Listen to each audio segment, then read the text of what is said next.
na nasasakupan ng Antipolo sa pamumuno ni Purok Chairman Angel Oraa. Kaya sa mga taga Villa Inares, sa linggo po, darating po kami dyan, inshallah. Panawagan pa rin po to those who are interested to have this free training on bonsai and stonework sponsored by BMTI, Bonsai Master of the Philippines. Just call or text cell phone numbers 0917-524-0252 and the other number is 0919-201-0212. I repeat po, 0917-524-0252 or 0919-201-0212. Okay, maraming salamat, Sister Fatima. At Sister Aisha, magpaalam ka na. Assalamualaikum warahmatullahi wabarakatuh. I hope my story has encouraged and inspired our dear listeners towards Islam. I thank you very much for joining us. At sana po you can text or call us again at 0918-526-3424.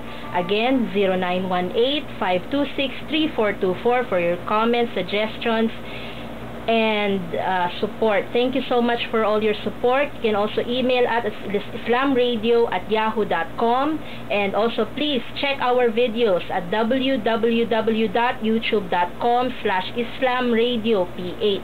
Also listen to our audio files at www.islamradio.mypodcast.com. Again, Assalamualaikum warahmatullahi wabarakatuh. Congratulations to Sister Aisha kasi napapaluha kami sa story niya. Alhamdulillah. Assalamualaikum warahmatullahi wabarakatuh. Alhamdulillah Rabbil Alamin. Sufran, Sister Shaida, Sister Fatima, Sister Aisha, Sister Shara, Sister Hana. Salamat po kay Brother Abdul Malik Carpio na siya po ang aming consultant dito, at salamat din sa ating technical supervisor na si Sir Ronnie Gariando. Salamat din kay Brother Yaya, at siya po ngayon ang ating namamahala sa video coverage ng Women in Islam. Also, our thanks to our guest na talagang dumalaw po dito sa amin, at maraming salamat po mga kapatid sa Islam, ganun din sa ating mga tagapakinig. Sana po ay huwag kayong manghinawa sa pakikinig sa amin hanggang sa isang linggo po, sa isang Thursday. Kayo po ay muli naming inanyayahan na kayo ay aming makasama sa programang ito.